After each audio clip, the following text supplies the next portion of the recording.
Welcome to the Steve Reeve Podcast with the best moments from the past week and a few things that didn't make it to air. Tuesday.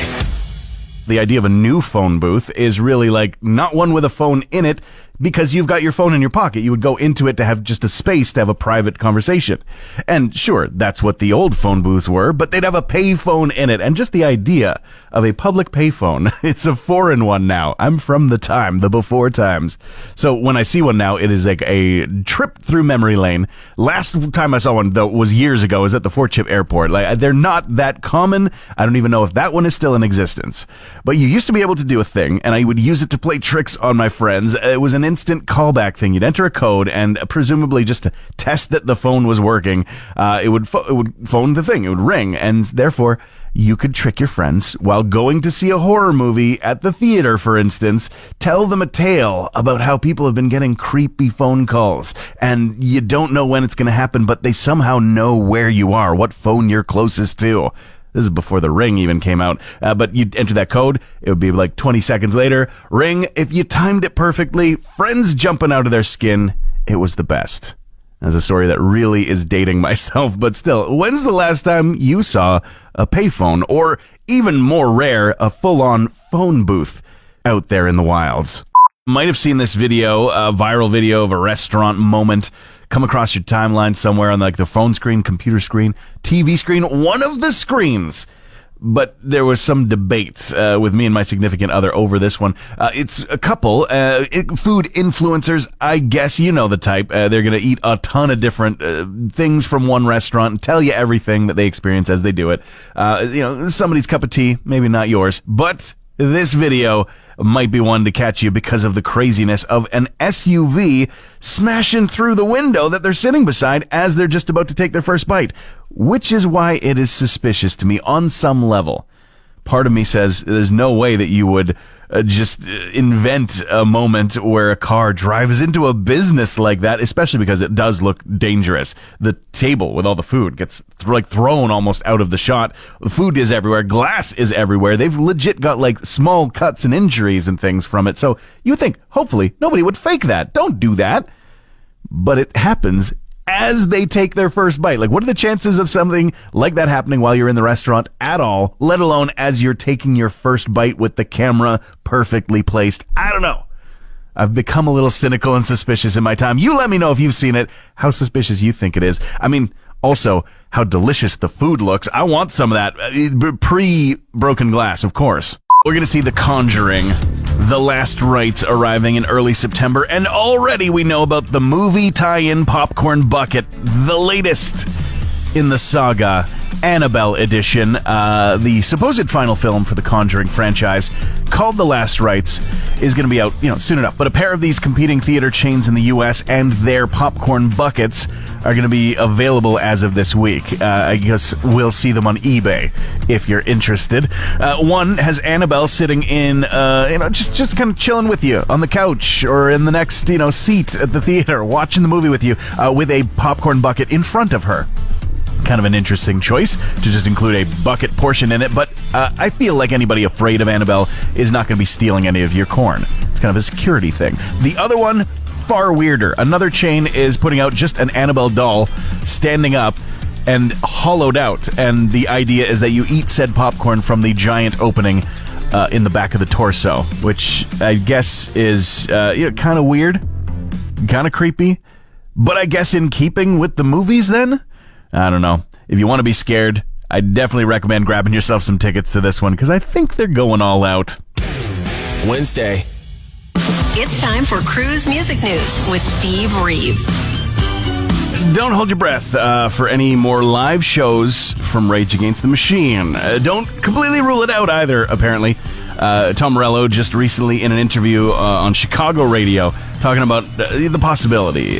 He's been very heavily involved in some things recently, but the band themselves, not really heard much from them since, they were doing a big reunion tour in 2022. It was meant to last into 2023. They did several shows, but unfortunately frontman Zach, he suffered an Achilles heel rupture and was on a chair for several of those shows before they just called it quits and canceled a leg in the UK and beyond. Then in 2024, Brad Wilk of the band said they will not be touring or playing live again. And Morello says, yeah, that's kind of maybe likely the case, just talking about how volatile the band has been and the fact that they got to do those shows in 2022 and how many albums they put out is just a miracle in and of itself, and everybody should probably be happy with that. He also says that their last 5 shows were at Madison Square Garden and sold out, so pretty good thing to end off on. The Beatles in the news because Paul McCartney is being cryptic, maybe announcing the return of the Anthology Project, which saw 3 installations so far. The reason people are suspecting number 4 is coming out is simply because the images shared on the Instagram post are 4 images of the numbers 1, 2, 3, and 4, but no official word just yet. And today we are marking 9 years exactly since the day that we saw the last Tragically Hip concert in their hometown of Kingston. That is it for your music news this morning.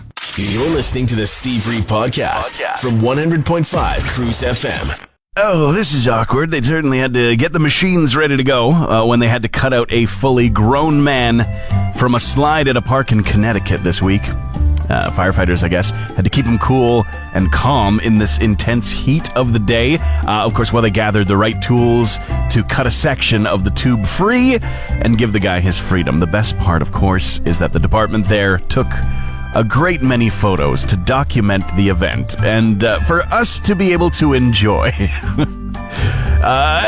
Don't feel good for the guy, but I also don't feel too bad for him because apparently he was head and feet first. Therefore, this 40-something-year-old was folded in half to enter the slide. I'm just going to have to assume it was just a naivete thing, right? You know, just didn't know. That's not the way to do that. Little wonder why he got stuck. You know, I'm not knocking adults using fun playground equipment. Just maybe use it right or something. You just know that this guy's friends are never going to let this slide either. Thursday. Out the window just now, facing, I don't know if it's exactly south, but still, I see a weird shape in the sky.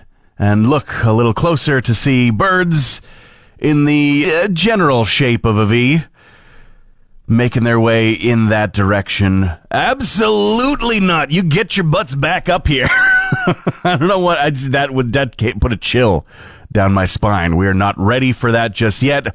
Hopefully just a quick little jaunt, just like a couple kilometers further south, and not the big trip just yet. It's Cruise mornings, and we're doing fine. We're doing okay.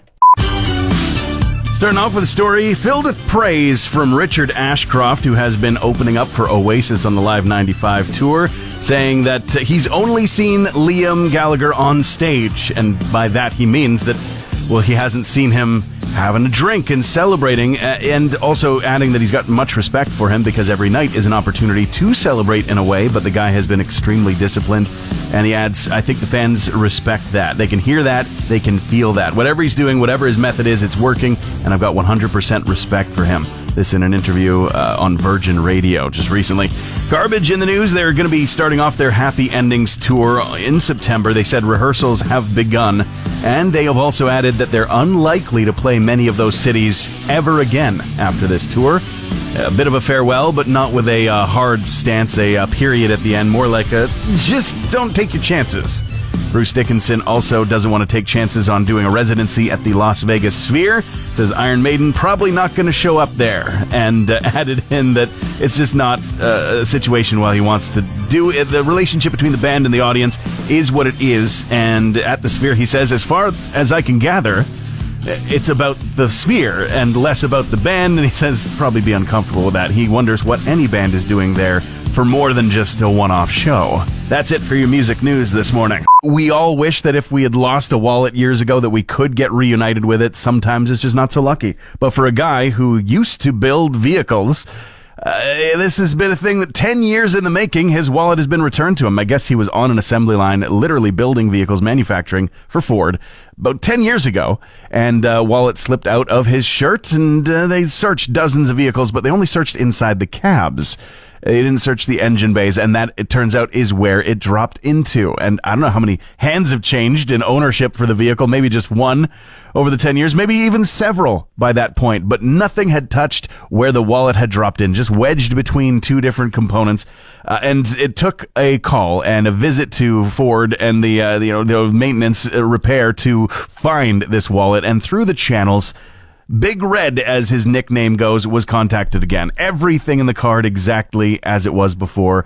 Maybe the lottery tickets a little bit faded, sure, but the gift cards still have value. Even Cabela's, they said that the $250 card still had the value, and they offered to give him a new card anyways, which he should absolutely take advantage of, because he said he wants to just preserve the wallet as is, put it in a case or something, tell his grandkids about it, says the family's big on stories. Sure, fine, yeah.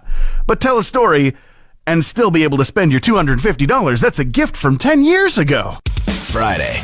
This is blowing my mind. There's a story about a fisherman who is doing more than just fishing for the fish, but fishing for the spots by utilizing catfishing on dating apps to find the best places to cast a line. This is down in Oregon.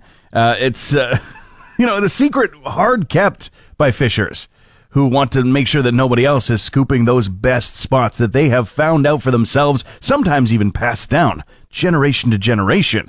So to be able to just go online, pretend to be somebody else, a beautiful lady, I imagine, and ask those guys, hey, where do you go fishing? And just to have them spill the beans is kind of hilarious, which is why the guys made a bit of a following showing off these said locations. But it's kind of like Fish-Ception. There's so many levels to this. Fishing for the fish, fishing for the locations to go fishing, catfishing the people in order to do that.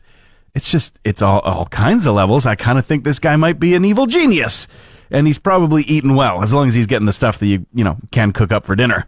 You're listening to the Steve Reeve Podcast from 100.5 Cruz FM. Oasis in the news a lot. And, of course, they are also visiting Canada for their only 2 stops on Canadian soil, both in Toronto this very weekend into Monday. Their Live 25 reunion tour has gotten them in all kinds of headlines and into interviews that don't even really have anything to do with them. Robbie Williams recently saying that he would totally open up for Oasis, saying that they're not enemies, but he also doesn't think maybe they're close friends or anything like that, but, no bad blood to the point where he would open up for them. Well, maybe he'll have to actually answer that question if the offer even comes. Kind of a weird thing to say.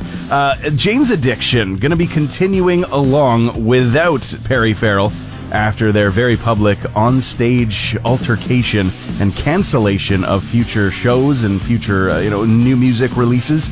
But it looks like this last week, Dave Navarro, Eric Avery, Stephen Perkins have been on social media teasing that they are back at work in some fashion. More to come on that. Sad news as well, as a former guitarist for Mastodon named Brent Hines passed away at the age of 51 in a motorcycle accident. And friends, of course, from the band Mastodon reaching out and giving tribute, and even Shirley Manson of Garbage, members of Tool who knew him well, are saying things like, "Rest easy, my brother," an absolute tragedy in their scene. Arizona iced tea is still holding the line. There's been a lot of speculation about it. The founder, a guy named Don, who's been in the news a lot because there's been a very real situation where a lot of prices have gone up, especially things that are made with items that are on tariff lists, like aluminum, for instance. And so that has increased the cost to continue to sell at that iconic 99-cent price. Now, that is the American price. Obviously, we pay the Canadian conversion, but still, since those Arizona iced tea big cans hit the shelves originally, they have been 99 cents, and that hasn't changed. And the founder has been determined to never let that change, and has confirmed just in the last couple days that there are no plans to change that, and they are just absorbing costs. And there's 2 different ways that could be helped. One is increased sales, which I think will happen as people hear word about this. I know I've never been so thirsty for iced tea in my life. And the other, of course, is, where the tariffs maybe just don't exist anymore. But beyond that, the founder also added that a way that he can help with that is by tightening his own belt personally, because he says that the people that he relies on, the people that are drinking the drink, are also tightening their belt every single day out there. So, all in this together kind of mentality. You don't get to see that very often. And I think it should be championed. This guy Don needs to be protected at all costs. Same with that 99-cent for an iced tea can. I seriously, I'm so thirsty. I want to get a crate of this stuff after the show. Transmission over.